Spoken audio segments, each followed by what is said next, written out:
আর এবার নজর রাখবো এসআইআর এ ভোটার তালিকায় একই পরিবারের 4 সদস্যের নাম বাদ চলে যাওয়ার অভিযোগ। স্বরূপনগরের বাংলানিতে আতঙ্কে রয়েছে রীতিমতো ঢালি পরিবার। ঠিক কি ঘটেছে জানার চেষ্টা করি, অনুপম রয়েছে আমার সঙ্গে। অনুপম, কি কারণে এদের নাম বাদ গেল?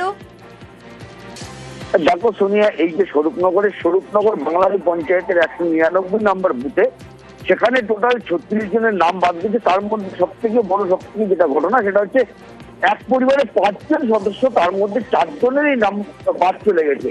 এলাকার তাদের পরিবার এবং এলাকার মানুষের যেটা অভিযোগ, যে তাদের বৈধ কাগজপত্র সহ যা ডকুমেন্ট জমা দেওয়ার কথা সবকিছু জমা দেওয়ার পরেও তাদেরকে এই নাম বাদ দেওয়া হয়েছে। তাদের যেটা একদম সরাসরি অভিযোগ করছে যে ইলেকশন কমিশনের গাফিলতির জন্যই এই ঘটনা ঘটেছে। তার কারণ বিএলও যে কাগজ জমা দিতে বলেছিল এবং ইলেকশন কমিশন যা কাগজপত্র জমা কথা বলেছিল প্রতিটাই সঠিকভাবে তারা জমা করেছিল, কিন্তু তারপরেও তাদের নাম। আচ্ছা, ডকুমেন্ট জমা দেওয়ার পরেও এই রকম অভিযোগ উঠে আসছে। দেখি কি অভিযোগ করছেন তারা। অনুপম, 5 জনের মধ্যে 4 জনের ডিলে রয়েছে। আপনারা বিএলও কে সবকিছু জানিয়েছিলেন, কাগজপত্র সব দিয়েছিলেন? হ্যাঁ, সবাই ডকুমেন্ট জমা দিতে বলছে, তাই আবার দেবো।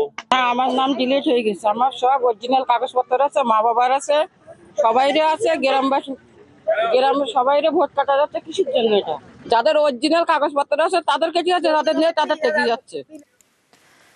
আবারও অনুপমের কাছেই যাব, কারণ তাদের অভিযোগ শুনছিলাম। অনুপম, সব ডকুমেন্ট সবকিছু জমা দিয়েছে, তারপরে বিএলও তাহলে কি বলছে এবার?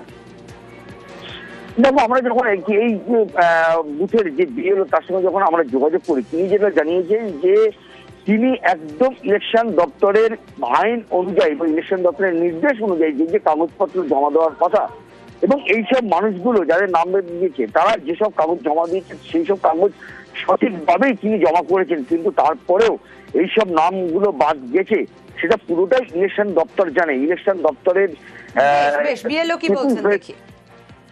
যাদের হিয়ারিং হয়েছিল তাদের কাছ থেকে যে কাগজ চেয়েছিল, স্যার যেটা চেয়েছেন, যাদের কাছে যেটা আছে সেটা জমা দিয়েছেন, এই পর্যন্ত বলতে হবে। তারপরে আর এই যে এতগুলো নাম বাদ গেল, এটা কিসের কোন কি কারণে গেল, কার গাফিলতি বলে মনে করছেন? সেটা বলতে পারবো।